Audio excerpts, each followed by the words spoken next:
The thoughts, opinions, and general overall shade thrown on High at 9 News are those of the individual speakers and not those of High at 9 News, its audience, or its advertisers. The statements made do not constitute medical, legal, or financial advice, and for advice tailored to your specific situation, please consult with a licensed professional. Welcome to the High at 9 News Hour, where you will hear from cannabis industry experts and professionals from around the country talk about important topics while shining light on global issues and discussing cannabis as it relates to politics, regulation and reform, data and technology, science, research and medicine, family and parenting, art, celebrities and entertainment, fitness, sports, mental health and wellness, and plant-based medicines and entheogenics. Together, we are building a stronger community, fighting the stigma and creating change.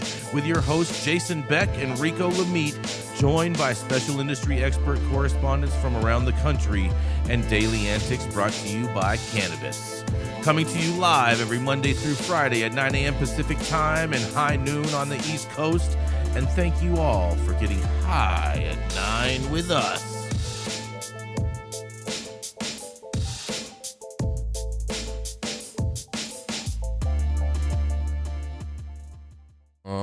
Practiced in my ranting. Oh boy. Good morning, everybody. That's right. It is Thursday, January 18th, and today is Get to Know Your Customers Day, because everyone loves a good custy. It's also National Michigan. What's that? Custies. Yes, we love custies. It's also National Michigan Day for everybody in Ohio. It's also National Thesaurus Day, National Peking Duck Day, and Rico, Zozo's going to love this one. It is National Winnie the Pooh Day today. Well, we were watching Pooh Bear last night. See, look at that, bro. You celebrating early. Thank you for joining us and getting high at 9 with us. It's also high noon on the East Coast. And please remember to like, share, and subscribe to us on all social media platforms. You can look down below on your screen to see where we live on the internet. And we are live every Monday through Friday on YouTube, Rumble, Twitch, Twitter, Facebook, Instagram, and on our very own website at www.highat9news.com. But kicking it off today, that's right, we're going to start it off with the dope dad himself, Mr. Rico Lamitte, who is wearing a very, very fashionable army green today, looking like he should be in a camouflage action thriller. That's right, it is none other than the dope dad himself, Rico Lamitte. Appreciate that, Jason. You know about that action? Yeah, action. Speaking about action, man, California ain't about that action. They don't want it. When it comes to research, at least. Because over the last few years, we've seen an unprecedented amount of cannabis-focused academic studies published. And I think it's safe to say that an overwhelming majority of Americans believe that more research is good. And it doesn't matter which side of the legalization debate you're on, for or against. With more and more states moving forward on decriminalization or legalization, and the fate of major federal decisions coming up are hanging in the balance, the more accredited data available to make a case one way or the other, the better. Wouldn't you agree, Jason? Yeah. Sure. More data, good? Yeah. So as the long-standing leader in the psychedelic and cannabinoid study arena, you'd think California would have it shit together. Leading conversations with the FDA, HHS, DEA, and whoever or whatever other federal agency may have questions about the plant. But apparently, at least for now, you'd be thinking wrong. Because SF Gates Lester Black reported this morning that schools like UCSF and UCSD have conducted groundbreaking drug research, and Bay Area technology companies are actively developing new psychedelic therapies. But California's leadership position is in jeopardy, thanks to an obscure government body almost nobody has even heard of. Per the article, the Research Advisory Panel of California, which is legally required to sign off on nearly every clinical trial on drugs in the state, has not met for nearly 6 months, delaying the review of dozens of new California studies on drugs, including LSD and cannabis, according to independent newsletter and community Psychedelic Alpha. The panel canceled its last 2 meetings of 2023 and has not convened since July. The agenda from the last canceled meeting listed 16 studies awaiting review, including 4 from UCSF, 3 from UCLA, and 1 from Stanford. Studies that go in front of the state panel have already been approved by the appropriate federal agencies, including the FDA and DEA. So what's the holdup? Even though the feds greenlit these studies, they legally cannot move forward before the state panel meets and reviews them, or bureaucracy. California Attorney General Rob Bonta oversees the panel's work, and in an email response to SF Gates' inquiry, a spokesperson for Bonta said that they did not specifically explain why the final 2 meetings of 2023 were canceled, but vaguely blamed the logjam on a procedural issue related to California's open meetings law. Okay. And the state government's working on a legislative solution that it hopes will resolve the issue by the end of 2024. Sounds like a bunch of malarkey to me. I'll tell you that much. But with California continuously claiming to be the nation's North Star when it comes to legislative progress, you'd think cannabis research of all issues would be the one place we'd want to remain at the forefront of. But I'm no policy expert. I am Rico Lamitte, the dopest dad on the street for High 9 News, a concerned California citizen wanting to know where all these damn tax dollars are supposedly supporting these studies. Where is that money going to? What do you think the holdup is, team? Well, I mean, is anyone surprised by this? And I thought part of going to college was the opportunity to be able to experiment and try drugs. That was part of the whole deal of going to college. I don't know. Am I wrong? This is a problem with bureaucracy and these agencies. I mean, if they're saying, oh, it's an obscure law. Okay, well, why is it on the books? Right. Mm-hmm. Maybe we should go back to the legislature and wipe some of this stupid shit out. Right. And people do not understand how much these administrative agencies have control over basically everything that happens at government, state and federal. It's just incredible. I think that what it really boils down to is the fact that they know Californians don't check on anything. Look how much of your tax dollars they've stolen already. Mm-hmm. So to them, it's just like, we just do it over here. We've been doing it over there. The railroad, railway, everything you could think of, homelessness, homeless encampments, homes and for the homeless. I mean, you just think about how many ways California has effed. It's citizens. You could just add more to it. And now you're just now finding out. They haven't showed up for months. California does. Yep. I mean, we've been all getting screwed over here royally in Cal, and even just the last story that we talked about Gavin Newsom wanting to borrow that $100 million from the cannabis tax coffers. He's basically just jacking that, has no intention of paying it back or whatnot, and yeah, we just keep on getting screwed. What do you think about this one, Yarrow? Are you a fan of Bonta and Bonta's response here? Oh boy. I mean, I don't think on this one I actually know enough to be valuable. Oh boy. Hey, I just want to say something. This is just on topic but off topic. For all of you who's watching, my brother Yarrow, I had to go. I'm serious. I had to go and get another mic and send him another mic because the post office informed me that the mic that was sent to him was tampered with. The box was open. In fact, when the mic came back, it came back with parts missing from it. I literally had to do FedEx because post office in California, it isn't safe either. I mean, I don't think it's just this post office. It's anything in California is not safe. Well, I don't know. You should have your package by FedEx tomorrow. Please inform me if it doesn't come. Thank you. I appreciate you. And I bought a brand new mic. All right, we got to stick to the story. We got to stick to the story right now. We got to stick to the story. We got on the time frame. Yeah, I mean, I just don't know enough to be valuable on this particular story. I know enough about California and the lack of efficiencies, but I will reserve my more in-depth opinion until I learn more. Yeah, I think it's very peculiar that the feds are ready to go on this, and they're actually asking for these to go forward, but California is saying, "Oh, we haven't met, so nothing's been approved." So I know what it is. I know what it is, Rico. I figured it out. I know what it is. Gavin is holding out. Gavin's holding out because he wants more money from the federal government to fund these studies, and so that's what the whole holdup is. It has to be about money. It always is. Where's the money? Where's the money going? That's my question. I mean, I don't know. Maybe to Ukraine or something. I don't know. What are your thoughts, of Stone? Any at all? No, like Yari, I don't think I'm up on this enough to be valuable as a consumer. It pisses you off. I mean, like, cog in the wheel. Why are you slowing us down? Let's fucking go. But they always say we don't have enough data. We don't have enough research on this. We don't have this. Yeah, we have the funding for it. We're ready to go, but we can't get it. Once we get that redacted document, I think we'll have all the studies that we need for all of it. We won't have to worry about any of this extra studies or anything anymore. Maybe that's what it is. Maybe that's what it is. Maybe in the redacted documents there's aliens and they took over all of this. Is that what you're telling me? That'd be dope. Yeah. We're gonna go to a commercial. I would rather the state be run by AI and aliens than Gavin Newsom.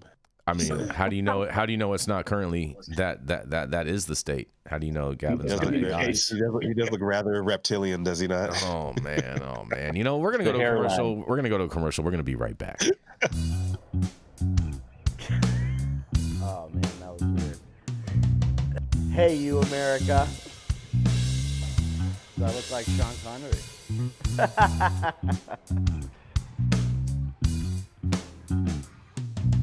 Good morning, America. Saman Razani coming to you live from sunny Los Angeles, California with the one and only highest host, Mr. Jason Beck, smoking on the best weed in the world. Did you know that we have an audio-only version of our podcast?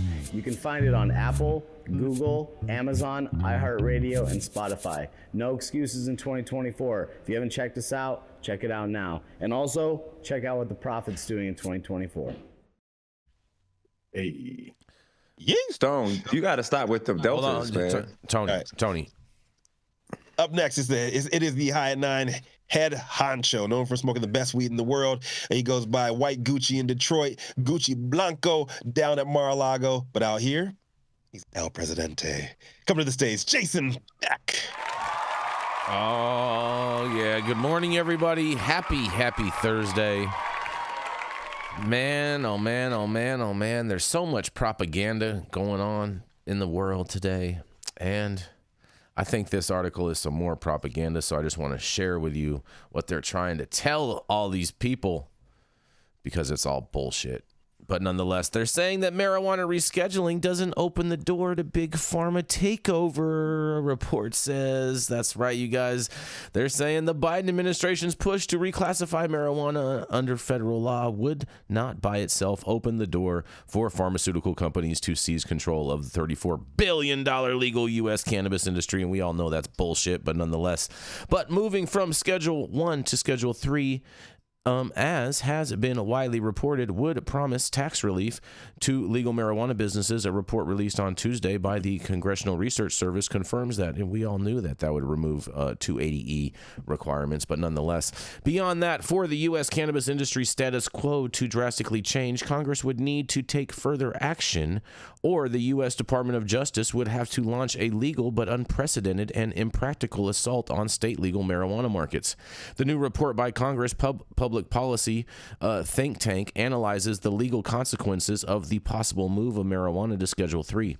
President Joe Biden's October 22nd executive order directing cabinet-level executives or agencies to reevaluate marijuana status under federal law led to the landmark against 2023 recommendation from health regulators that marijuana be moved to Schedule 3 of the Controlled Substances Act. Schedule 3 drugs have been proven medical applications and some potential for abuse, according to that rescheduling recommendation. Rescheduling is now in the hands of the U.S. Drug Enforcement Administration, which is expected to issue a proposed change to federal law sometime this year. I think they're just gaslighting you guys on that sentence, but nonetheless. The potential rescheduling of marijuana has also led to widespread speculation about possible consequences, including fears of a takeover of the cannabis sector by Big Pharma. In quotes, with respect to medical marijuana, a key difference between placement in Schedule 1 and Schedule 3 is the substance in Schedule 3 have an accepted medical use and may lawfully be dispensed by prescription. Hear that, you guys, prescription, while substances in Schedule 1 cannot, according to the Congressional Research Service, the CRS report. In a quote, however, prescription drugs must be approved by the Food Drug Administration, the FDA. Oh, here we go, you guys. Although FDA has approved some drugs derived from or related to cannabis, marijuana itself, it is not an FDA-approved drug. Duh. The main direct effect of rescheduling is relief from 280E of the federal tax code, the CRS confirmed. Well, we've all said that. And however, the CRS report noted that moving marijuana from Schedule 1 to Schedule 3 without other legal changes would not bring the state legal medical or adult use marijuana industry into compliance with federal controlled substances laws, and other collateral legal consequences would continue to attach to unauthorized marijuana related activities. Well, you guys, I think this is just a big old BS headline that really has no weight, no meaning or whatnot, because ultimately the every single product in cannabis would be governed under the Food, Drugs, and Cosmetic Act, and therefore every single product would be deemed illicit under Schedule 3, in my opinion. But we even have a lawyer on stage, and I want to hear what you guys have to say about this. And Jason Beck for the High at 9 News. What do you guys think about this propaganda? It's more bureaucratic bullshit right? We've been dealing with for so long here. And people that think that 280E is enough reason to reschedule us have lost their minds. I agree. For years, University of Mississippi produced government swag, and then when they had to expand, it was like pulling eye teeth to get them to approve somebody else to grow weed for the official government market. I don't see it being any different if they make it Schedule 3. Ain't none of these people that got a license right now going to be making large bets. They're going to be getting a federal license to produce, manufacture, transport, sell marijuana. It'll be at pharmacies, and you're going to have to get a federal license to grow weed. As stupid as that sounds, that's what DEA has already suggested. That's what the FDA, that in oversight bureaucracy, is looking at. If they have a chance to screw something up, they're going to do it. I agree with you on that. You know what I appreciate about Dale, in addition to his life history, his daughter, their contributions legally, is that he can speak in the layperson's terms in a way that I understand. And so as I was taking notes, bureaucratic bullshit, I heard him say that in a way that was digestible for even my mind. And so I don't know how I could summarize it any better. Look at that. We got the fearless Dave here. Yeah, right? What do you think about this, Stone? Any thoughts? I think it's a scary proposition. I mean, right now everybody's operating, it's federally illegal. Everybody's operating. And so a lot of the argument is like, well, they're letting us do this. But it opens the door. It opens the door for a lot of bad shit to happen. And it's scary. Big Pharma's coming for your weed, and it's in the form of Schedule 3. Hey, and it'll be swag. It might remove that law to get some research done, though, right? No one cares about research, bro. We've been doing research on ourselves forever, and we're all totally fine. The research is done. Agreed. The research is. But like the last story, you got to get that last bureaucratic agency to check the box. And when they decide we're taking a year vacation, fuck you all. Yeah. Like, now what do you do? Exactly. Okay, now what do you do? You stand there with standing on your virile member, and nothing seems to move. What were you saying, Rico? You were just saying something? I think you're on mute or something. I can't hear you. I see your lips moving, but I don't hear you. I think he was saying, like me, he's a tripod and he's been standing on his virile member for a long time. Oh man, There's only 1 foot though. There's room for improvement. Oh boy. Well, since we can't hear Rico, I don't know what's happening, Rico. We cannot hear you. Check. Oh, there you go. Now we hear you. What did you have to say, Rico? All right. I said if we've already searched for it, why we have to research? Oh, I see what you did there. Cute. Before the Pure Food and Drug Act, all research was anecdotal. Doctors talked to their patients. The patient said, yeah, I smoked some weed, I could breathe better, or I had a better appetite, or I didn't have as much pain, or I wasn't as nauseous. And went, oh, maybe this works for nausea, for pain, for anorexia. Now we got to have 14 fucking bureaucracies sign off on something that everyone who smokes weed with an upset stomach knows. It helps your nausea, okay? It gives you an appetite. Oh my God, that's rocket science, right? It's bureaucratic bullshit that just never seems to end. I think it's interesting that it says this story was written by MJ Biz Daily staff, but nobody really wanted to claim that. No, they didn't, because they know it's all propaganda. It's probably paid for by some pharmaceutical industry or something, giving money to MJ Biz or something. You know what I mean? This total propaganda piece. Oh. I'd like to see who this person is and actually see a debate. Pfizer. Go back and forth. Pfizer. Right? Pfizer already owns this industry. But we're going to keep this train rolling. We're going to roll right into Mr. Attorney Dale Schafer. He's the founder of Armada Law Practice, and at one point in time did some time for a cannabis crime. That's right. He's not just serving up the stew in the kitchen, but he's also that crazy uncle, Tio Loco. That's right. It is none other than Attorney Dale Schafer. Good morning, everybody. Just to add to the bureaucratic bullshit stories today, my story today comes out of Law 360, and if you didn't see this, then yesterday there was arguments before the Supreme Court, like a half day's worth of arguments over reining in bureaucracies in the government. There were a couple of fishing companies that were ordered to pay for inspectors to be on their boat. And they said, nah, that exceeds your level of authority granted from Congress.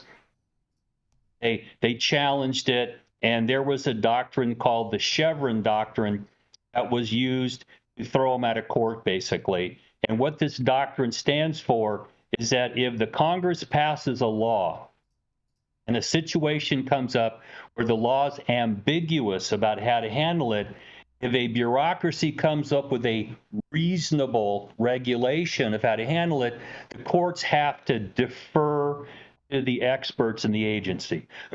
And for all of us who have dealt with bureaucratic agencies, you know that calling experts in a bureaucracy, it's a stretch. It's a stretch. It turns out to be political. And so there's been fights now for years about how do we rein bureaucracies in.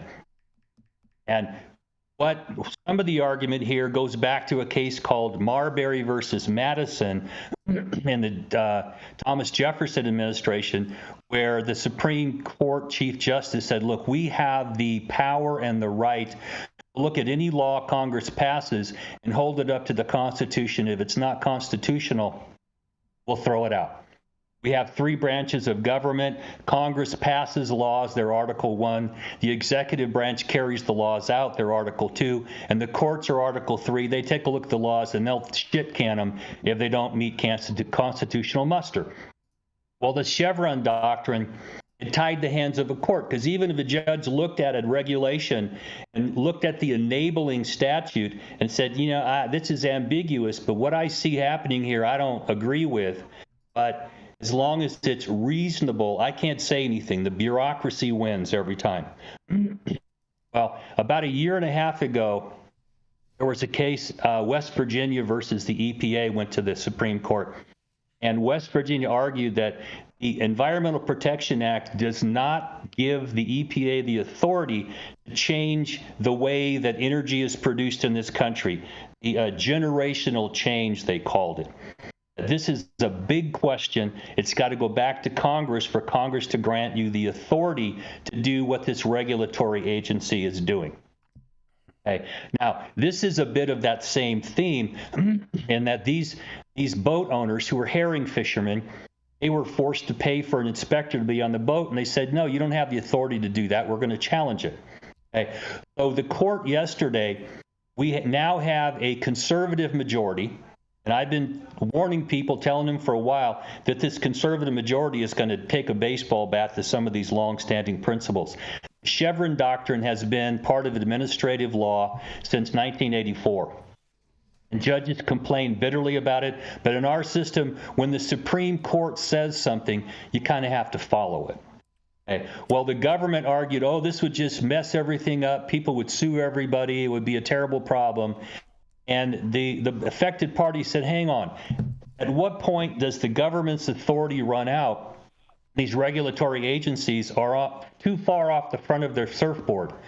We need to stop this kind of nonsense. Now, if you look at anybody that was writing about this yesterday, they were all trying to read the tea leaves. What does a question mean? What does an answer mean? I honestly don't know. I think this court is primed right now to require these agencies to have a clear directive from Congress through enabling statutes. And if you don't have that, I think they're going to figure out a way to determine what's ambiguous about a statute and what's reasonable and find a middle ground here at a minimum. So this is a continuing argument about how much power the administrative bureaucracies out there have. How can you check that power? And this tension point between businesses trying to run where the regulations kill the business, like the cannabis industry, and the legislative body's power to control some particular area of human business and interaction. So it's kind of deep. We'll watch this because it's going to very much affect a lot of administrative agencies around the country, and it should have some spillover effect into states. The catalyst is sort of the same problem, where an agency decides to change the rules in midstream and then make them retroactive, and you go, hang on, you can't be doing this shit. Well, let's see if the courts will step in. Well. Dale just froze on us. That was his finishing argument. That's how he does it. He just freezes the screen like it's a mic drop, only it's visual. I think it was Gavin and did it to him because he started talking about all of this government control and everything. Just incited to have him. There he is. I didn't do anything special, I swear. Sitting there, looking stupid like the T.O. Loco that I am. Oh man, Dale. I mean, so with this case, this could definitely have long-lasting implications, and could also too. Let's just say if the Catalyst case was gone through and was given a unfavorable ruling, then what you're telling me is if this case happened afterwards, it could actually reverse that unfavorable ruling due to the fact that it's the Supreme Court. Am I correct on that?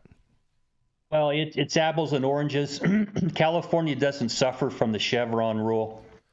Oh, we have different issues to deal with, but at a federal level, and when cannabis, we've got the Department of Agriculture, we've got the Food and Drug Administration, we've got HHS, we've got the DEA. All of these agencies have promulgated regulations, okay? And each of them have said things about cannabinoids that we've had to deal with. And when this Chevron rule is put into place, if there's any reasonableness about their regulations, then the court's hands are tied. I just don't think that's correct. We've battled in court many times over the Controlled Substances Act, and we're fighting the DEA, and all the courts will say, well, the DEA has the authority to, to oversee this, and we're going to force them to go to the next step. We could never challenge any of the underlying rules and regulations. We just were standing there on our virile member after putting on a great case. I think we'll have some more room now to challenge these at the court level. And if a district court judge says, I don't care what your experts say, this is, in legal terms, it's bullshit. We're not going to uphold this regulations. It's being thrown out, and you can go back to Congress and ask for the specific authority to do what you're trying to do right now. I think that would give a lot more power to the average person and to businesses to have a fighting chance in a battle like this. Fair enough. You had any thoughts on this, Yarrow? I do. Okay. When he says that the court's hands are tied, but he's already used that expression, virile member, twice, I'm thinking the courts are actually in furry handcuffs, and that this ruling might unlock those. It's interesting for me because as I explore my own opinions and thoughts around this, I'm not totally opposed to regulatory agencies passing through to business the cost of regulating those businesses.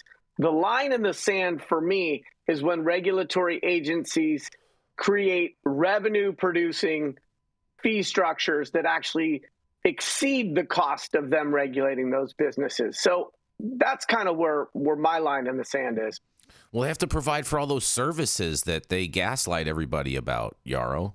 How else are they going to pay for those? Well, he said it was a Chevron ruling. So for gaslighting, Chevron is a major provider of gas. So I think we're good. Mixed metaphor. I love it. I love it. You guys are.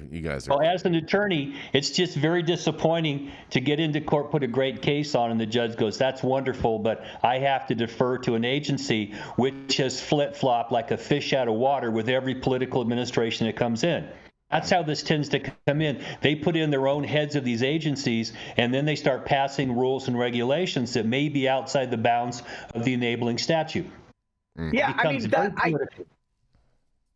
I hear all of that. I'm just happy that the flip-flopping of fishes is not yet another trip to Alaska undisclosed for Supreme Court justice.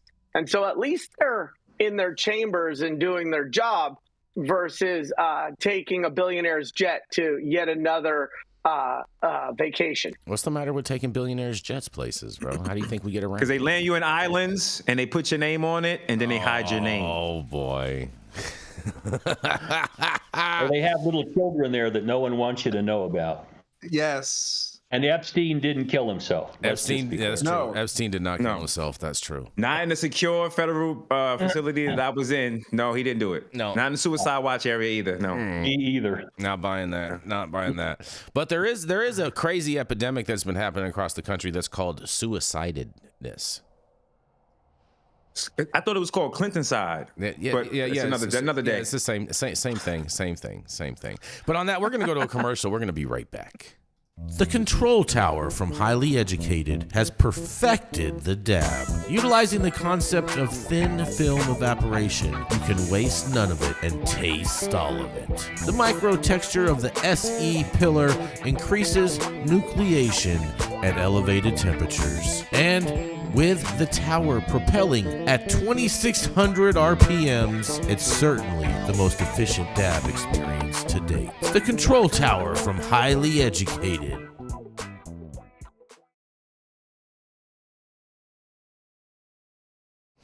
Stop whatever you're doing. Make sure you hit that like button. I know that YouTube would appreciate it. You will appreciate it deep down in your heart of hearts, and we will appreciate it also. Also, make sure you subscribe to the channel if you're not subscribed already, and all of the articles that you see on today's show that you can read directly on our website at www.highatnightnews.com. And this Friday, we will be at Fino's in Modesto for the launch of Profit over there from 3 to 7 p.m. So make sure you stop by and say hi. I'm Jason Beck, and this is Smoky Vanilla. And if you want to feel as good as I look, then you need to get yourself a stretch and smoke with Smoky Vanilla. That's right, baby. I'm Smoky Vanilla with my background in kinesiology. I'm a sports massage therapist and stretch coach. I focus mostly on athletes who have chronic pain or injury due to their sport, or the legends of the chronic in the game, baby. Oh, yeah, you know what it is. We just stretched, and now we're gonna smoke, because you know what it is. That's right. I love intuitively creating a session based on the individual I'm working with. We'll go through a few assessments, look at the past health history, injury, or anything that's still affecting you today, and create a customized session just for you. Let's go.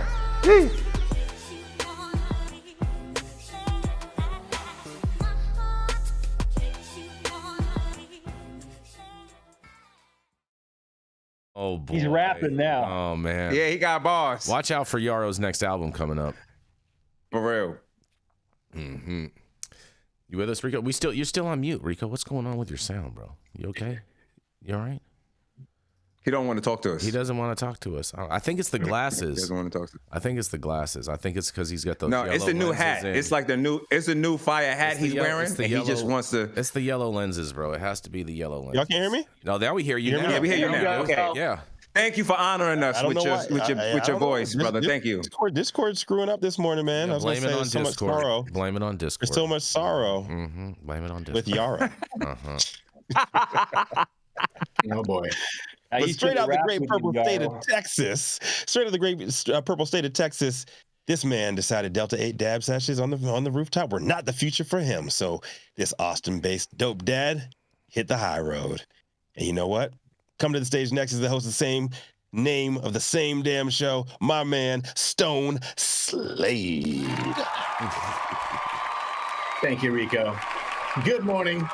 Good afternoon, everybody. Welcome, High at 9 listeners and viewers, Today I'm discussing the significant disparity between the illicit and legal cannabis markets in the U.S., as highlighted by New Frontier Data's latest report, which is also called Captain Obvious. It's no surprise to most of us that the illicit market outshines the legal sales. In 2022, illicit cannabis sales soared to $74 billion, dwarfing legal sales, which stood at about $28 billion. This gap of 164% represents an opportunity for legal operators to tap into a market that has largely been reliant on unregulated channels. Despite legalization efforts, a vast segment of cannabis consumers still turn to illicit sources, especially here in Texas. Consumer insights from New Frontier Data survey show in a comprehensive survey of over 5,500 U.S. The New Frontier Data sheds light on consumer behaviors. 42% of consumers buy cannabis from state-regulated markets. 34% live in adult use markets. 8% are in medical market patients. 24% have legal access but opt for unregulated sources. 17% in adult use markets and 7% in medical markets don't use the state's programs. 34%, I think it's higher than that, 34% lack adequate access in their home states, highlighting a need for policy reform. The report identifies 4 key barriers in attracting frequent gray market customers to legal dispensaries. One is price. Consumers frequenting gray market sources are often the most avid consumers, and they're affected by high inflation, low income, or lack of access. Legal retailers facing challenges can't offer competitive pricing, due to taxation levels. Product variety. Legal dispensaries can attract consumers by offering a range of products, including non-flower items like vape cartridges and topicals. Number 3, product quality. High-quality illicit cannabis from California sets the bar for legal retailers who need to offer top strains and freshness, especially for seasoned customers. And number 4, accessibility. Many gray area customers live in urban areas and without convenient access to dispensaries. Local regulatory changes and innovative solutions like shuttle services could bridge this gap. For example, locations with high population of senior citizens like Leisure World in Seal Beach, California, local dispensaries there offer regular shuttle services to bring customers into stores to address this group's primary barrier to retail shopping. Now, there's a significant untapped market among potential new adult customers. 39% in adult use states are open to trying cannabis. Edibles are often the most preferred product, followed by topicals, beverages, and tinctures. Dispensaries could attract these new, often older, suburban customers with the right marketing of non-flower products. Now, my personal take, concluding on a personal note, the persistent strength of the illicit market is a direct consequence of the government's initial implementation of cannabis prohibition. By continuing to overtax legal cannabis and creating obstacles like potency limits and charging higher prices for stronger THC products, the government inadvertently fuels the growth of the illicit market. This short-sighted approach, driven by greed, hampers the development of an ideal legal market. The only real beneficiary in this situation is the illicit market. Stay high with us. It's High at 9 News for more insightful details. Ooh, I smoked a big one today. I'm Stone Slade for the High at 9 News. Oh man, Stone Slade. I mean, they're saying that for every legal pound that's sold, that 3 are sold in the trap market. Is that what they're trying to say in this? That's about the math there. Yes, I'm willing to bet that it's more than that. Higher, way more than that. I mean, this is a peak. It's a peak of what's happening, but definitely those numbers are way higher. I think the numbers got to be way higher, especially when you look at how these cops do math with all these busts that we cover. Yeah, just 1 that they don't really add up, man. Yeah, like this is I feel like 10 to 1. Man, is this Propaganda Thursday, you guys? I think it might be man. Propaganda Thursday. Mm-hmm.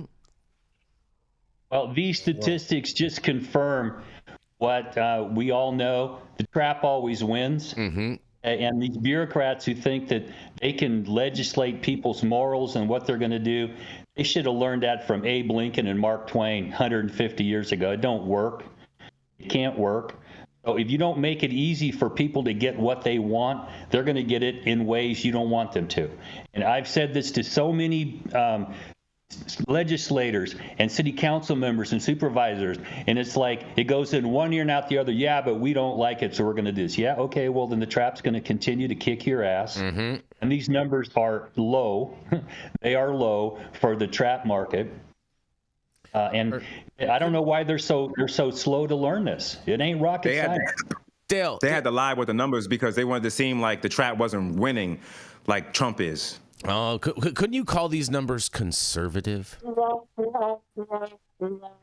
Now Adam gives me a sound effect. Yeah. He's been missing all the time. Where's Adam at? He's here. He's feathering his hair. Before the legal market started, guys, in criminal, he finally stopped brushing his hair. Criminal justice terms, if 10% of your population's violating a prohibition, you can't enforce it. So the numbers are always, we're at 8% illegally smoke weed, and we're all going, fuck, it's 30%. You're fucking crazy, okay? Now we see statistics being massaged again, and it just confirms that people want to smoke weed. They're going to smoke weed. If you make it hard and expensive for them to get it, they're going to find it from somebody that's easier and cheaper. That's the trap market. And it's like, burn this to the inside of your eyelids, policymakers. You cannot legislate people's morality. Yep. Period. Stop it. And not to mention that just by the fact of the enormously high tax rates that are in pretty much every single state market, the trap has to be way bigger than 3 to 1. I'm willing to bet they should start at a conservative number of 10 to 1. Yeah. Well, how do you know? Because who's going to tell you? It's like admitting you're gay in the 60s to some people. It's like, no, I'm not, I may be, but I ain't going to admit that, you know? Okay. And for me, I smoked weed when I was, practicing law, and people went to the bench and they could never admit they were out in my Suburban smoking weed with me because you just couldn't say it. And so you wouldn't be honest about what you were doing. Come on, man. Yeah, you're owning up to your own failure, right? Oh, man. And on that... No, you own up to, I like good weed, so let's, I'll have a beer, but let's go out in my car and smoke a blunt. And on that, we're gonna. I think that's what's behind the bad numbers. Yeah, and on that, we're gonna move right on to a commercial, and we're gonna be right back.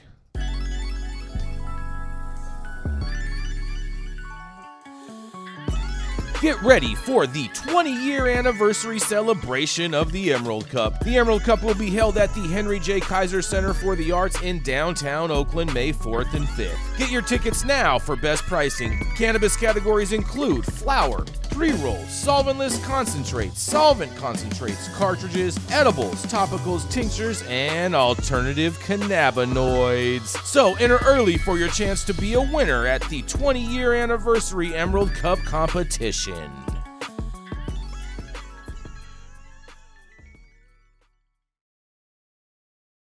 Nice.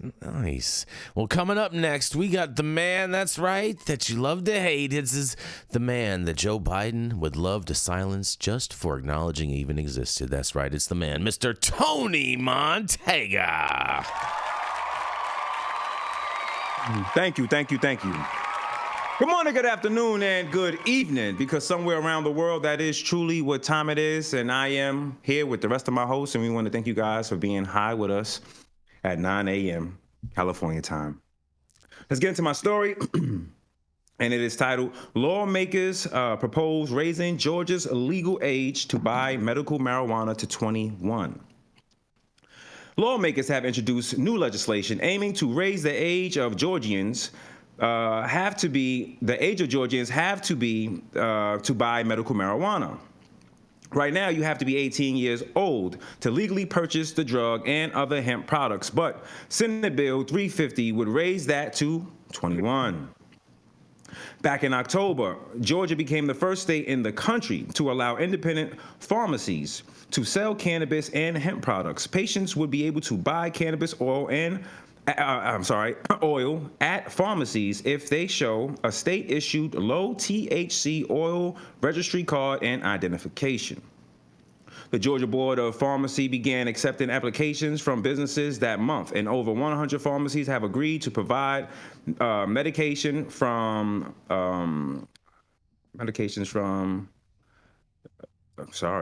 botanical sciences, one of the state's 2 licensed production companies, after they submitted application inspections of the pharmacies, will be required before the board grants. Let me just make this a little bit bigger. I'm sorry, you guys. I need reading glasses. While the state has approved the drug and pharmacies, the Federal Drug Enforcement Administration sent a memo telling pharmacies that dispensing the cannabis would violate federal law and may lead to arrests or fines. Medical marijuana is only available to Georgians with approval from a physician to treat severe illnesses, including seizures, terminal cancer, Parkinson's disease, and post-traumatic stress disorder. Low THC oil can contain no more than 5% THC, the compound that gives users a high. Georgia's first medical marijuana dispensary opened in April 2023. 7 dispensaries are currently open across the state. You can read the proposed Senate bill, which is a link below. For everyone watching, my opinion is I don't think that kids 18 years of age should be having any kind of tobacco products. But then again, they're able to go fight our wars. They're able to go die for us. So to me, I have mixed emotions with it because in one breath, if you don't think that they're responsible enough to consume medical marijuana, then you should have that same approach when it comes to war. If you feel like they're young and they're still immature and they don't understand what it is that they're doing, then when we're sending our children off to fight, you should be saying the same thing. You should be saying the same exact thing. So for me, I'm kind of up in the air with this, you guys. I do think that we definitely shouldn't allow people who are young to be able to just go and buy stuff. But I think that maybe we should just keep it at 18. They can go fight and die for us. They should be able to at least smoke. That's my take on it. What do you think? I think the key word here is medical, and you shouldn't have an age limit. Exactly. That's the thing. They're admitting this is a medical thing. You have to go through the steps to be approved by your doctor and be prescribed this. They're admitting it's medical, right. But then on the flip side, they're not. They're just like, no, you can't have that. If your doctor says that that's what you need to treat your ailments, why would you keep somebody from getting that treatment? I don't understand it. You're okay to have the pharmaceuticals, but this is not for you. That's stupid, Georgia. Yeah, and this argument, this conversation is the whole reason why when we legalized in California, they chose to say adult use and not recreational, specifically because it's adult use. You want to enjoy the stuff. You want to go out and smoke freely, socializing like it is an alcoholic beverage. Put it in the alcoholic beverage lane. But other than that, if it's medicine, it's whoever needs that medicine should have access to it. They can still get access to it, but whether they walk into a dispensary and buy it. Safe access, yeah. At 18 to 21, that's a difference. Because right now, if you're under 18, you got to have a caregiver go in and buy it for you in California in a medical facility. Right. I think there's still access. It's just, do you have free access to walk in there with your medical card and your ID and then go in and buy whatever you want? This is, again, a lot more bureaucratic nonsense. When I was in high school, we didn't have any dispensaries. People had weed, we bought it from them. It wasn't like it's the trap. And these are just more of these nonsensical rules that, I don't know how we fix this. And Tony, you're right. I was the first group of people that were allowed in 1972 to vote. And before that, we were all being drafted to go fight in Vietnam, and we didn't have shit to say about it until we're 21. So I agree with those principles. That if you're old enough to go fight, you should be able to do a lot of things. We take them in to fight because, humans are violent animals, and especially young males, you can get them to violence very quickly. You get to my age and somebody says, I want you to go attack that. My response is, yeah, fuck you and the horse you rode in on. I ain't doing it, okay? That's why they take young men in, because they're stupid and they'll go kill because you tell them to. Yeah, at my age, to enjoy a beverage. Go ahead, I'm sorry. Oh, at my age, the only thing I'm attacking is a piece of brisket. So I totally get that. I really agree with what Tony had to say. And I was really grateful that this was the article that he chose to cover, because I knew that we were going to have this argument about tethering our concept of being an adult to this notion that you could go and bleed for this country. And science has advanced since then and shown that the brain doesn't fully develop until 25. And so I think we need to bifurcate this between medical and recreational. I'm not opposed to increasing the age for recreationally intoxicating substances because I'm a parent and I recognize that some of these ideas around age are antiquated. You know, people were married in their teens back in, 100 years ago, right? And so our concept of what makes sense for society has continued to evolve. So I think medical, we keep that separate. But I think recreational, I'm even in favor of increasing the age it takes to access guns, right? Like our brains are not fully formed. And so I get that we're still allowing young men and women to die on behalf of this country early. But I think when it comes to psychotropic substances, it's worth having a robust debate around the physiology and what makes sense for when it's safe for people to start consuming intoxicants. I just want to say too that to Yarrow's point, and for people who are watching who may not know, because I think maybe Yarrow may not know either. Different states do have gun restrictions on ages. Like in Texas, you can only have a rifle at 18. You cannot have a sidearm until you are 21 years of age. So there are states that require you to do certain things, but I do appreciate the fact that you brought up recreational from medical, because in terms of recreational, I do believe that, yeah, we could raise it up. But I think that this whole thing here is just politicians trying to find a way to appease the people who are complaining to them about the usage of marijuana as a whole. And the only way they could try to fix the problem is, hey, we'll raise the age for people getting medical marijuana. Meanwhile, it is a medicine. Like literally people are using it for medical purposes. So it's not about fixing the problem. It's about masking it with a solution that they know ultimately will do absolutely nothing, but it will have people silenced because they'll be able to say, well, we took these measures in order to try to combat what was going on with kids or whatever the case may be, but it's all for BS. That's just my opinion, but I really appreciate the fact that he brought up recreational from medical, and I do agree as far as what Rico said, that it should be for any age if it's medical, man. We're not supposed to hide medicine from someone because they're at a younger age or older age. Medicine is medicine. Yeah, and well, and I'll point out that even on this call, I was a parent. I raised children. I got grandchildren now, and I used weed since I was in high school. I've seen a lot of things happen, and we're really ready to entertain the thought of kicking it up to, say, 25. But the trap's going to go, yeah, well, step around the corner and I got some weed for you.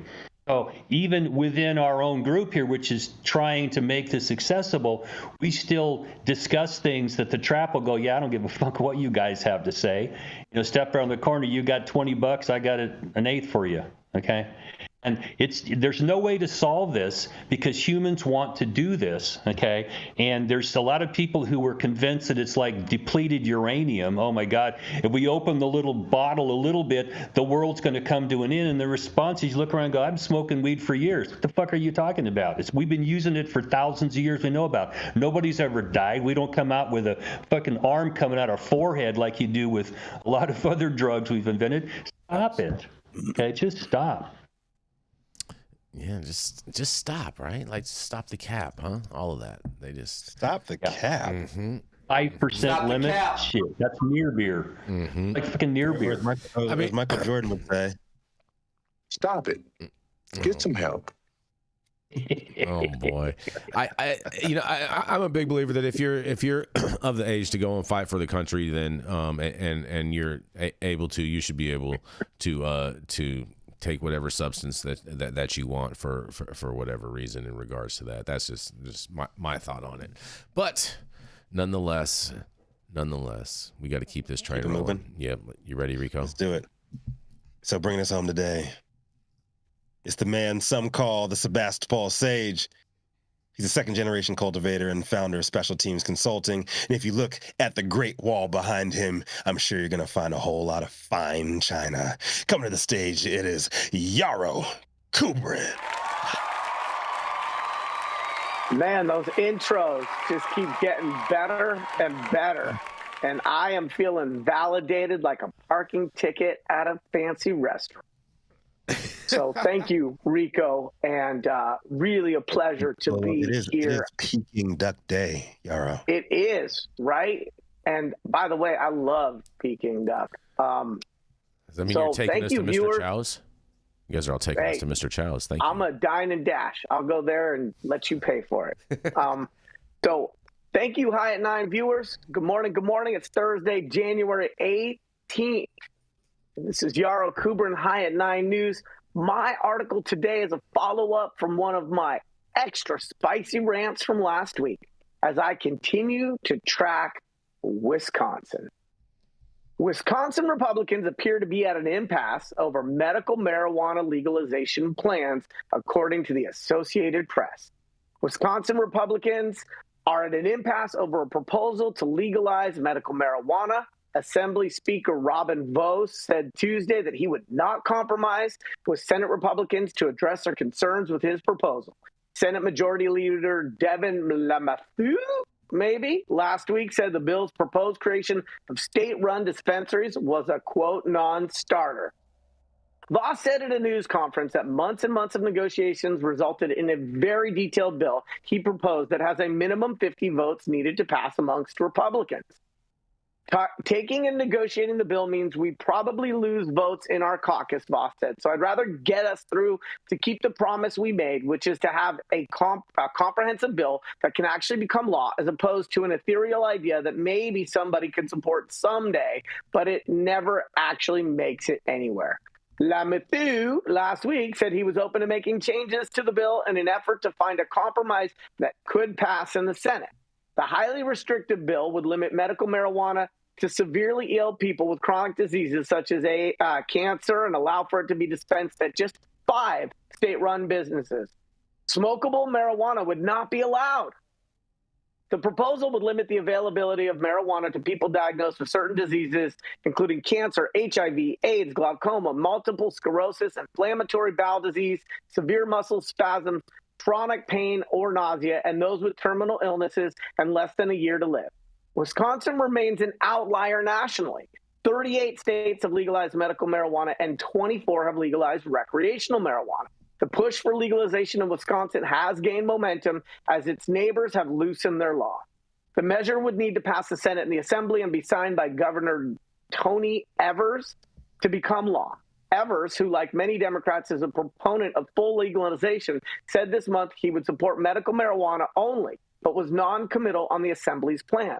When it comes to cannabis policy, personally, I have seen the future and the present. Okay? If Wisconsin's policy was a TV, it would be a black and white without a remote and with rabbit ears. Okay?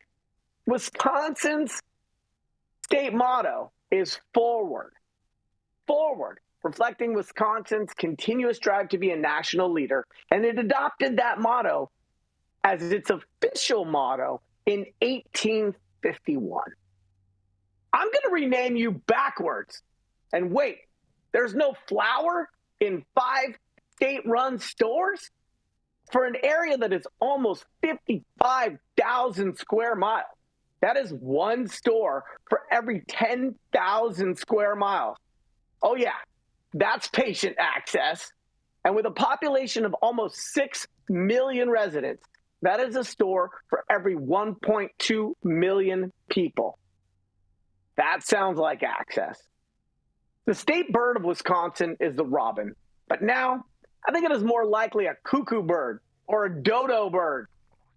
The state fruit is a cranberry, and that's perfect because your politicians are giving me a UTI, a painful burning sensation when I vacate my bladder. At first, I thought this was an indecent proposal.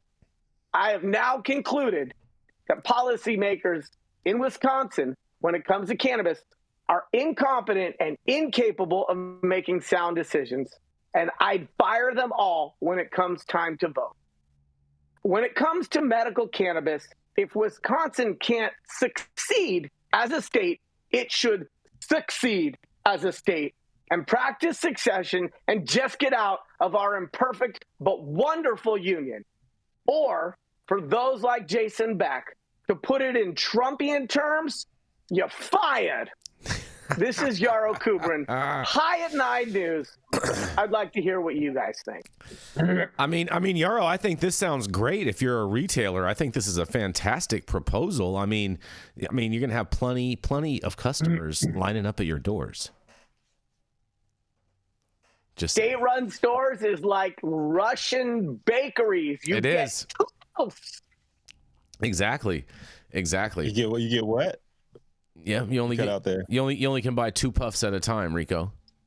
2 puffs. Yeah, 2 puffs. That's it. We know the state does a good job at everything it sets its mind to, especially industries it has zero experience in. Mm-hmm. You got anything? All I'm gonna say is that the trap will win off of this. You said 1 store per 1 million some odd people, and in between that 1 store, there's like 1 million trapsters.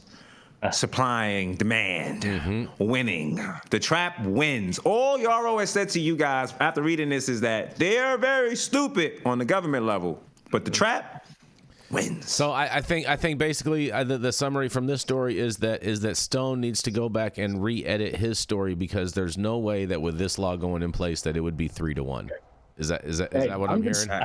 I'm just using the numbers that they published. Okay, the numbers that they published. They want you to know it's winning. They don't want you to know how bad it's winning. Yeah. I bet you. Yeah, I bet she's probably with legislation like that. I mean, it's got to be going up to 25-1, 30-1. Like this, the trap is just keep on clocking. Shout out to Troy Lawrence in the chat. He said trapping and Constant. Yeah. Shout out to you. I see you. We see you guys in the chat. Thank you for everybody that's been in the chat too. 100%.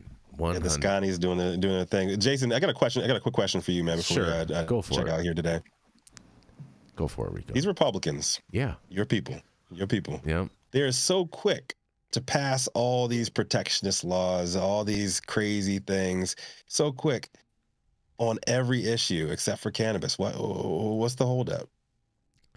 Say passing protectionist issues. What do you? I mean, Democrats pass a lot of passing these protectionist bills everywhere that have no data behind them, like all different kinds of things. Well, see, that's the difference. Immediately, they want to be quick to act on everything except for cannabis. Why the holdup with cannabis? I'm going to tell you what the problem is, Rico, is that a lot of these people are posing as Republicans. They are not true Republicans, because if they were, they would care about freedom and liberty and the Constitution, and that would be their main focus, and not whatever their political agenda or whatever lobbyist is paying them off to feel some sort of way.